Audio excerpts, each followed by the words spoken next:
guys, welcome to Stand Topical. Nate here, and today I'm doing an over or underrated on Jim Carrey films. That movie's trash. It's hot garbage. I'm gonna say that it's probably perfectly rated because I know it didn't do good at the box office. When I went to see it with my roommate, we were the only two people in the theater, and it was like a Friday night. And it was really, really bad. Some things need to be left alone, and comedy from like the 90s and early 2000s just doesn't translate to today, and that was a really bad idea. The Mask. I'm gonna go perfectly rated on that one. Reason being, I know that there are some people who really, really love it, and then it also pops up on a lot of those, hey, remember this movie you thought was good in your childhood, but now that you've watched it again, it's not lists. And I just disagree with that. Like, yeah, the CGI is not great, but it was the 90s, so what'd you expect? That one's tough because it definitely falls in that cult classic category for sure.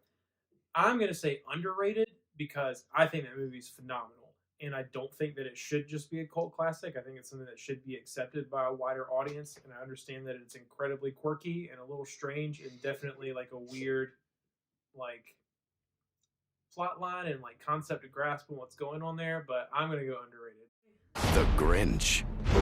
I'm gonna go perfectly rated on that one. It's not one of my personal favorite Christmas movies, but the quotes, and that's pretty much like any Jim Carrey movie, right? We're all there for the quotes.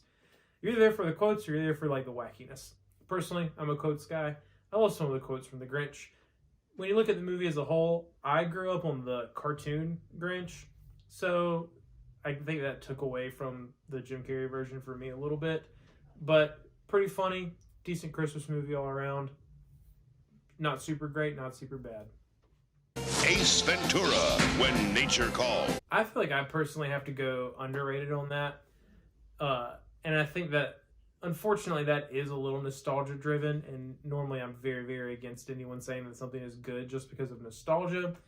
But this is still kind of like Ace Ventura is one of Jim Carrey's signature characters. Like, that character is what made a lot of us fall in love with him back in the old days when that brand of comedy really stuck with people, especially kids my age. And then watching it again when you're older and picking up with some of the more of the adult jokes, definitely not as good as, you know, Ace Ventura: Pet Detective by any means, but it's got Dan Marino in it. So, Liar, liar. to me, I think this movie is phenomenal. I don't really hear people talk about it a lot. Granted, I don't really hear people talk about a whole lot of Jim Carrey's movies anymore anyways, especially since he had that one really, really weird phase, and now he's doing Sonic the Hedgehog. So I'm going to go underrated because someone got a little different in their old age doesn't mean their old stuff shouldn't still stick. The premise of this movie is great. It has a wonderful message that anyone can pick up. You can be an adult and you can learn from this movie. It can kind of bring you back down a little bit if you've gotten a little too high on your horse or being a little bit too shitty of a person. And as a kid, it can teach you some decent morals to build on and grow there. Again, another one of those like awesome examples of you watch a movie when you're a kid and you just think it's hilarious and you can still learn from it because of Jim Carrey's just absolute wackiness. But then you grow up as an adult and you watch like the not edited for TV version and all this stuff, and you just pick up on how much of a not for kids movie that really is, and it just makes it even better. So I'm going to go underrated on Liar Liar. Lemony Snicket's A Series of Unfortunate Events. I'm going to go overrated. So me personally, I like the darker, creepier, like Tim Burton-y type stuff. And that definitely is that scene. Unfortunately, unlike Strange Wing, I think the notion that reading is just for prisoners is absurd and uneducated and silly. Reading is wonderful, and I read all these books, and like almost every other book to film adaptation, if you read the books first, the movies just feel a little lacking. Jim Carrey did very, very well in it. I don't even think there's necessarily a miscast that I can think of off the top of my head in that film, but they tried to cram all of it into one film, and that was a big mistake. That was a pretty long book series, and it could have been so much better. So I'm going to go overrated on the film as a whole, but based on the Jim Carrey aspect of it, it's perfectly fine. Bruce Almighty. That's tough. I'm torn between perfectly rated or slightly underrated. Again, it's a message that I really appreciate in that film, like taking things for granted and all that kind of good stuff. And it also is just like a really fun concept to throw around for film in general. Like, if a regular person, who in this case is kind of an asshole, got all the, like, literally the power, anything, like the power to do anything, what would he do with it? Honestly, he still kind of wasted a little bit. Like, even if you're going to be selfish with it the whole time, you could still do way more for yourself than what he did. But again, that message, learning to be empathetic towards others' needs, learning that you're not the only person in the world, that you need to be a little more self-aware, a little more conscientious of others' lives and the things that they're dealing with and going through. Obviously, the tough choice that he has to make with Jennifer Aniston in that movie.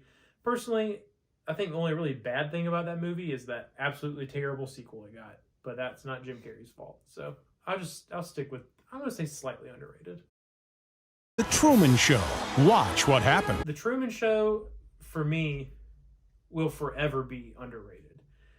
If we're talking pure like comedies, I would say Liar Liar is probably his best comedy. Truman Show definitely touches that dramedy aspect. And I think all around it's probably Jim Carrey's best film if you're just combining everything he's ever done. This movie is phenomenal. Again, another great message in it about individuality, being aware of your surroundings, pulling for someone who's stuck in a situation that, you can't really help them with. But like, again, just such an abstract concept to have that world that he's created in, but has no clue, and watching him slowly figure out, which, like, to me, it feels inevitable. I mean, they really couldn't have thought that he would never notice any of these weird little things or just decide to go inside a building that he'd never been in before.